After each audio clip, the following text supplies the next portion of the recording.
నమస్తే. ఈరోజు మంచిర్యాల జిల్లా కేతన్పల్లిలోని ఎంఎన్ఆర్ గార్డెన్ లో సంఘటన సృజన అభియాన్ అని చెప్పేసి కేతన్పల్లి అన్న కాంగ్రెస్ పార్టీ ఒక కార్యక్రమం చేపట్టింది. కొత్తగా ఎన్నికైన డీసీసీ కార్యవర్గాన్ని ప్రమాణ స్వీకారం చేయించడంతో పాటు వారికి అందుకు సంబంధించిన నియామక పత్రాలు ఇచ్చారు. ఈ కార్యక్రమంలో టీపీసీసీ తెలంగాణ ప్రదేశ్ కాంగ్రెస్ కమిటీ అధ్యక్షులు శ్రీ మహేష్ కుమార్ గౌడ్ గారు, అలాగే ఇన్ఛార్జ్ మంత్రి జూపల్లి కృష్ణారావు గారు, మన మంత్రి వివేకానంద గారు, మంచిర్యాల ఎమ్మెల్యే ప్రేమసాగర్ రావు గారు పాల్గొన్నారు. అయితే ఈ కార్యక్రమంలో ఎవరైతే కాంగ్రెస్ పార్టీ నమ్మకం ఉన్నారో వాళ్ళకే ఇవ్వాలంటూ అభిప్రాయాలు వ్యక్తమయ్యాయి. ఆ సంఘటనకు సంబంధించిన పూర్తి వివరాలు మీకోసం.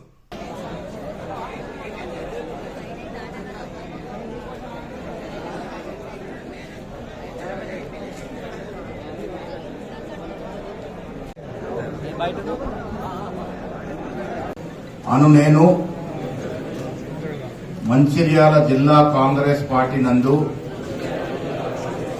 నియమింపబడినందుకు కాంగ్రెస్ పార్టీ నాయకత్వానికి కృతజ్ఞతలు తెలియజేస్తూ శాసనం ద్వారా నిర్మించబడిన భారత రాజ్యాంగం పట్ల మరియు కాంగ్రెస్ పార్టీ సైద్ధాంతిక విలువల పట్ల నిజమైన విశ్వాసం విధేయత చూపుతానని, కుల మత వర్ణ మరియు లింగ భేదాలు లేకుండా నా పార్టీ మూల సిద్ధాంతమైన సమానత్వం మరియు సామాజిక న్యాయానికి కట్టుబడి ఉంటానని, పార్టీ నాయకత్వానికి మరియు నియమావళి లోబడి పనిచేస్తానని, నా వ్యక్తిగత ప్రయోజనాల కొరకు పార్టీ దోపిడీలు కానీ దొంగతనాలు కానీ అదేవిధంగా అక్రమాలు కానీ ఎక్కడ కూడా తాగలేదు, నేను ఎక్కడ కూడా చేయలేదు, ఇక ముందు కూడా చేయాలని మనస్ఫూర్తిగా ఈ సభ మీద తెలియజేస్తూ, నేను ఇట్లా ఏదైతే తప్పు కథనాలు కొంతమంది సోషల్ మీడియాలో నా మీద తప్పు ఆరోపణ చేస్తారు, ఒకవేళ చేసేటైతే అది నిరూపించినట్టయితే శాశ్వతంగా నేను కాంగ్రెస్ పార్టీకి రాజీనామా చేసి కాంగ్రెస్ పార్టీ భవన్ ముందు రోజు మెట్లు చూసుకొని పడుకుతానని ఈ సందర్భంగా తెలియజేస్తూ, అదేవిధంగా ఈ రోజు జిల్లా కాంగ్రెస్ కమిటీ జిల్లా కార్యవర్గ సమావేశం ధన్యవాద తీర్మానాన్ని తెలియజేస్తున్నా. దయచేసి ఇది చదివిన తర్వాత మీకు ఆమోదంగా అయితే అందరూ కూడా సఫలంగా స్వాగతించాల్సి కోరుతున్నాం. అరకల హేమలత, వైస్ ప్రెసిడెంట్ అరకల హేమలత, ముద్దసాని వేణు గారు,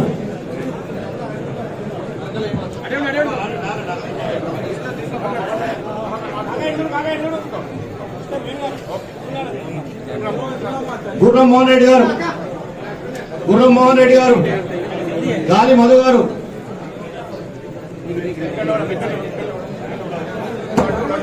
చింతల శ్రీనివాస్, ముఖ్య లక్ష్మణ్ నాయక్,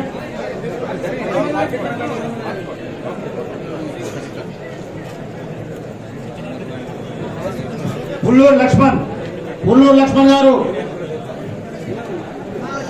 టిమిం అబుబకర్ గారు. మీకు వాస్తవాలు చెప్పదలుచుకున్నాను. ఒకటి గుర్తుపెట్టుకోండి, మీరు ప్రభుత్వం వేరు, పార్టీ వేరు.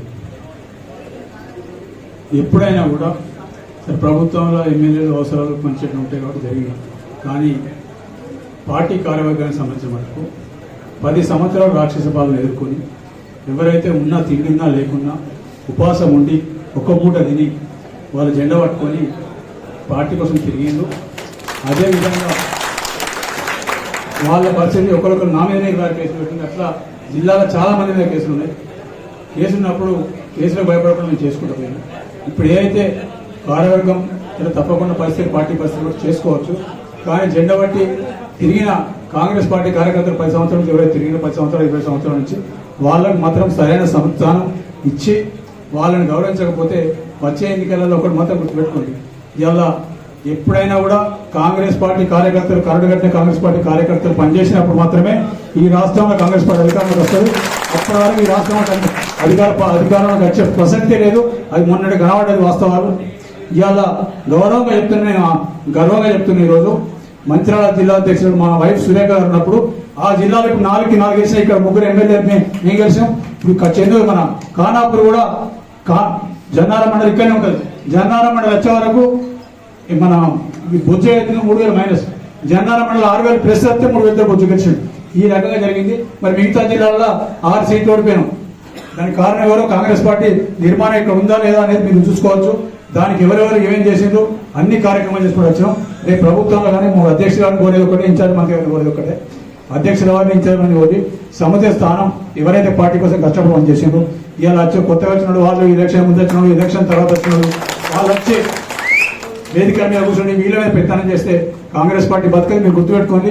ఇప్పుడు వచ్చిన వాళ్ళు ఎవరైనా కూడా వాళ్ళు పార్టీ మీద ప్రేమతో లేకపోతే పార్టీకి పనిచేద్దాం రాలేదు. వాళ్ళు వచ్చింది స్వచ్ఛంగా అధికారం ఉంది కాబట్టి వచ్చారు, అధికారం ఉన్నది కాబట్టి వచ్చినప్పుడు. అధికారం లేకపోతే రేపు అధికారం మార్పిడి జరుగుతుంది అనుకుంటే ఎవరు ఉంటారు?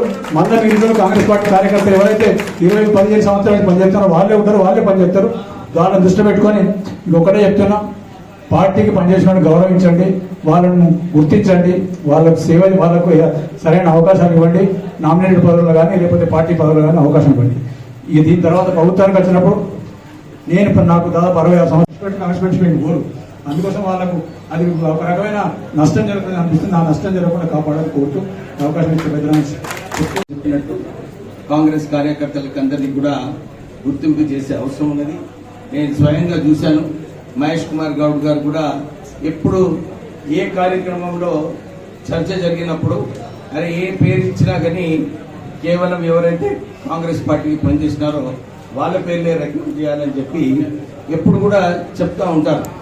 మీనాక్షి నటరాజన్ గారు కూడా వారు కూడా ఎప్పుడు కూడా ఇదే ఆలోచనతో లేదు పార్టీని ఎట్లా స్ట్రాంగ్ చేయాలి, ఈ పార్టీని ఎట్లా ముందుకు తీసుకువెళ్ళాలని చెప్పి ఎప్పుడు ఇదే చర్చలు జరుగుతుంటాయి.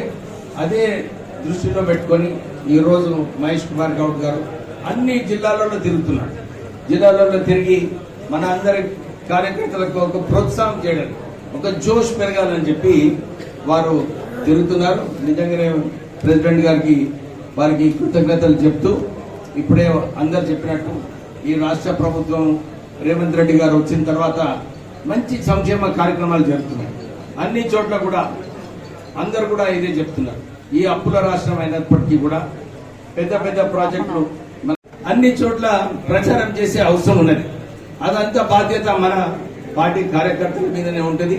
మనము ఎక్కువ ప్రచారం చేసినప్పుడు ప్రజలలో కూడా ఒక భరోసా వస్తుంది. ఎందుకంటే ఎవరు కూడా చేయలేదు. 200 యూనిట్లు అనుకోండి, ప్రత్యేకంగా మన ఇందిరమ్మ ఇల్లు కాలంలో 10 సంవత్సరాల కాలంలో అన్ని రకాల ఇబ్బందులకు రకరకాల హింసించబడ్డారు. అయినా కూడా కాంగ్రెస్ పార్టీని అధికారం కేవలం తపనతోటి పట్టుదలతోటి అన్నింటిని భరించి చేసిన కారణంగానే మీ కష్టాలు తప్ప ఇది మాకు ఉన్నది కాదు. రెండవది, ఈ రోజున కార్యవర్గ సమావేశానికి పిసిసి అధ్యక్షుడు మహేష్ కుమార్ గౌడ్ నేను చూస్తా ఉన్నా. ప్రతినిత్యం కూడా ఏ విధంగా పార్టీని బలోపేతం చేయాలని పొద్దు నుంచి రాత్రి 12 అయినా 1 గంటైనా తిరుగుతూ ఉంటారు. పార్టీ కార్యకర్తలను కలుసుకుంటూ వాళ్ళ కష్ట సుఖాలు తెలుసుకుంటూ ఎవరైతే మొదటి నుంచి పార్టీ కష్టపడ్డారో వాళ్లకు గౌరవించాలి, వాళ్ళకు పదవులు రావాలి, వాళ్ళ తపనతో పనిచేస్తూ ఉన్నారు. అట్లాగే ఈ రోజున ఇంతకుముందు మాట్లాడిన మిత్రులు చెప్పినట్టుగా ఒక లక్ష్యం అయింది. గడిచిన 10 సంవత్సరాల నిరంకుశ పరిపాలన గద్దెదించి అధికారం రావడం జరిగింది. 2 సంవత్సరాలకి పార్టీ అధికారం ఉంది. ఏ నమ్మకంతో ప్రజలు అంటే వందలాది మంది బిడ్డల ప్రాణత్యాగాల వల్ల తెలంగాణ రాష్ట్రం వస్తే గొప్పగా పరిణామాలే అన్ని వర్గాల ప్రజల సమస్యల పరిష్కారం కావాలని ప్రాణత్యాగాలు తెలంగాణ చేస్తే అలా దేశానికి ఆదర్శంగా గొప్పగా పరిపాలన చేసినటువంటి గత ప్రభుత్వం రాష్ట్రాన్ని పూర్తిగా అంటే అన్ని రంగాల్లో ఆర్థిక రంగంలో అధ్వాన స్థితి, రాష్ట్రాన్ని అప్పుల కుప్ప మార్చారు, ప్రజాస్వామ్యానికి పాతరేసింది, కుటుంబ పరిపాలన జరిగింది, అవినీతి పెచ్చరిల్లి వేలాది కోట్ల రూపాయల ప్రజాధనం దుర్వినియోగం జరిగింది. ఇది వాస్తవం.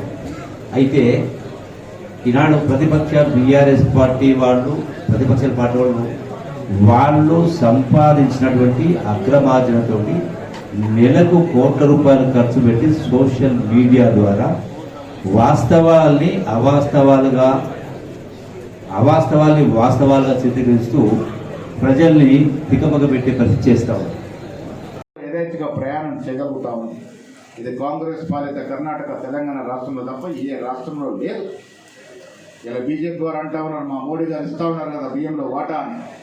నేను మోడీ గారిని బీజేపీ నాయకులను అడుగుతా ఉన్నా, ఈ దేశం మొత్తం మీద నేను సన్న బియ్యం కార్యక్రమం ఎందుకు పెట్టట్లేదు, ఎందుకు సాధ్యం అవ్వట్లేదు?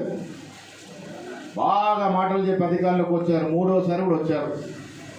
పొద్దున్న లేస్తే కులము మతము దేవుడు, ఎవరికి లేరు దేవుడు. ఈ వేదిక మీద అందరం కూడా పూజ చేసుకుని బయటకు వెళ్తాం. శ్రీరామచంద్రుడు ఏమన్నా బీజేపీ జాగీరా?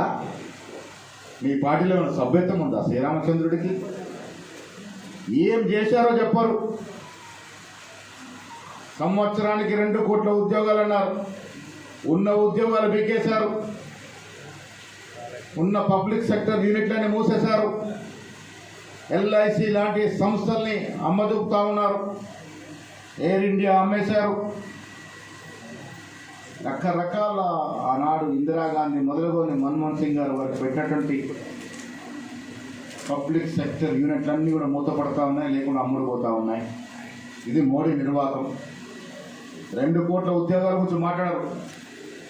12.5 ఏళ్ళుగా వారు ప్రజలకు ఏం చేసిందో చెప్పరు. కిరోసిన్ డీజిల్ ధరలు ఎందుకు పెరిగినాయో చెప్పరు. ఎన్నికలు వస్తే మాత్రం శ్రీరామచంద్రుడు కావాలి, హనుమంతుడు కావాలి, వాళ్ళ పేర్లు జపం తప్ప ప్రజలకు పనిచేసే పాపాన పోలే. ఇవాళ కూడా అదే మాటలు చెప్తా ఉన్నారు. నేను మీ ద్వారా ప్రజలకు విజ్ఞప్తి చేస్తూ ఉన్నాను. మనకు కావలసింది మన జీవితం బాగుపడడం, మనకు కావలసింది మన పిల్లలకు ఉద్యోగాలు, మన పిల్లల జీవితాలు బాగుపడడం. దేవుడు అందరింట్లో ఉంటాడు, దేవుడు చోట దేవుడు ఉండనియండి. మన పిల్లలకి ఎవరైతే విద్యా అవకాశాలు ఇస్తారో, మన పిల్లలకి ఎవరైతే ఉద్యోగ అవకాశాలు ఇస్తారో, మన జీవన బతుకులు పెరగడానికి ఏ పార్టీతో బాగుపడుతుందో ఆ పార్టీతోనే ఉందాం. ఆ పార్టీ కేవలం కాంగ్రెస్ పార్టీ మాత్రమే. ఆనాడు ఇందిరాగాంధీ మొదలుకొని వాళ్ళ రాహుల్ గాంధీ వరకు బీద ప్రజల సంక్షేమ ధ్యేయంగా పనిచేస్తున్నటువంటి కాంగ్రెస్ పార్టీ. రాహుల్ గాంధీ గారు భారత్ జోడో యాత్ర చేశారు. మీ వైపు రాకపోయినా ఈ రాష్ట్రంలో యాత్ర చేశారు. వారు భౌగోళికంగానే కాకుండా కింది స్థాయిలో స్థితిగతులు చదవగలిగినారు. అందుకే జిస్కి జితిని ఆబాది ఉనికి ఉక్ని భాగ్యదారి అన్నారు. ఆ కళ సాకారం చేసిన ఘనత రేవంత్ రెడ్డి గారు. ఈ రాష్ట్రంలో ఎప్పుడో బ్రిటిష్ వారు 97 ఏళ్ల క్రితం చేస్తే, ఈనాడు తెలంగాణ ప్రభుత్వం కుల సర్వే చేసి ఈ రాష్ట్రంలో ఎవరు ఎంత జనాభా ఎంత నిష్పత్తి ప్రకారం ఉందో చెప్పగలిగింది, ఒక అఫీషియల్ డాక్యుమెంట్ ఇవ్వగలిగింది. ఇది కాంగ్రెస్ మార్పు పాలన.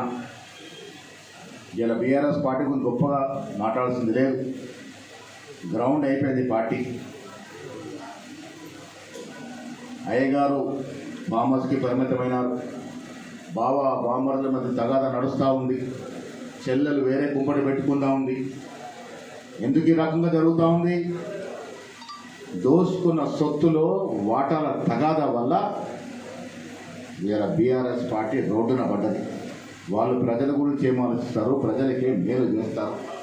ఈ రాష్ట్రాన్ని అప్పులమయం చేసి దివాలా తీసి ఫామ్ హౌస్కి ఒక నాయకుడు పరిమితమైతే ఆస్తుల పంపకాల కోసం ఇంట్లో తగాదాలు అవుతున్నట్టు సందర్భంలో వారు ప్రజల గురించి ఏం ఆలోచిస్తారనే మాట నేను మీ ద్వారా ప్రజలకి అడగదలుచుకున్నాను. ఈ రాష్ట్రంలో కుల మతాల్ని రెచ్చగొట్టే బీజేపీ పార్టీకి అవకాశమే లేదు. గతంలో అవకాశం పొందిన బీఆర్ఎస్ పార్టీ ఇలా నేలమట్టమైంది. అందుకే మిత్రులారా, వచ్చే నాడు ఎన్నికలు ఏ రోజు జరిగినా ఉన్న సీట్ల ఫలంగా జరిగితే 100కు పైగా సీట్లు కాంగ్రెస్ పార్టీ గెలుచుకుంటుంది. ఎందుకు ఇంత ధీమాతో చెప్తా ఉన్నానంటే, మనం ఇస్తున్నట్టు సంక్షేమం, మనం ఇస్తున్న అభివృద్ధి ఎవరైనా ఊహించినారో ఈ రాష్ట్రంలో గ్లోబల్ సమ్మిట్ జరిగి 5,75,000 కోట్ల రూపాయలు 3 రోజుల్లో కూడా పెట్టుబడులు వస్తాయని కేటీఆర్ ముఖానికి ఒక 10,000 కోట్లు పట్టుకొచ్చినాడా? ఇంగ్లీష్ దర్జాగా మాట్లాడే కేటీఆర్ విదేశాలు తిరిగినాడు తప్ప ఒక 1000 కోట్లు విదేశీ పెట్టుబడి తెచ్చిన పాపాన పోలే. ఇలా దూరదృష్టి ముఖ్యమంత్రి గారికి విదేశీ పెట్టుబడులు వస్తూ ఉన్నాయి. 4th సిటిజన్ సకాలంలో టేకాఫ్ అవుతే దేశంలో కాదు ప్రపంచ సిటీలతో హైదరాబాద్ పోటీ పడుతుంది. ఆ దశగా కార్యక్రమాలు జరుగుతూ ఉన్నాయి. ఇలా సంక్షేమం, డబుల్ బెడ్రూమ్ నోరూరా ఊహించి పలాయనం చిత్రంగా పార్టీ. ఇలా అడిగిన ప్రతి పేదవాడికి ఇందిరా మిల్లు ఇస్తూ ఉన్నాం. నియోజకవర్గానికి 3,500 ఇల్లు ఇచ్చాం. ఇంకా పేదవాడు మిగిలిపోతే వాళ్ళకు కూడా ఇల్లు ఇచ్చే కార్యక్రమాన్ని చేపడతా ఉన్నాం. ఇల్లు లేని నిరుపేద గ్రామాల్లో ఉండకూడదనే ధ్యేయంగా పనిచేస్తూ ఉంది. ఏకకాలంలో రుణమాఫీ, వాళ్ళు విడతలు ఇచ్చిన రుణమాఫీ 10-12 వేల కోట్లు దాటలే. మనం ఏకకాలంలో ఇచ్చిన రుణమాఫీ 22,000 కోట్లు. రైతు భరోసా ఇస్తూ ఉన్నాం. సన్న బియ్యానికి 500 రూపాయల బోనస్ ఇస్తూ ఉన్నాం. క్రాప్ డైవర్షన్ కావాల్సిన అవసరం ఉంది. గొప్పగా చెప్పుకుంటా ఉన్నాం. ఈ రాష్ట్రం దేశంలోనే అత్యధిక ప్యాడీని ప్రకృతి చేసిందని, అత్యధిక పంట పండిందని. కానీ భవిష్యత్తులో క్రాప్ మార్పిడి జరగాలి, వేరే పంటల వైపు పోవాలి. రైతాంగం కమర్షియల్ క్రాప్లు పండించాలి. రైతాంగం అభివృద్ధి చెందాలని కోరుకునే ప్రభుత్వం కాంగ్రెస్ పార్టీ. మిత్రులారా, మంచిర్యాల జిల్లా కాంగ్రెస్ పట్టున్న జిల్లా. మున్సిపల్ జరిగిన ఎన్నికల్లో మేయర్తో పాటు 44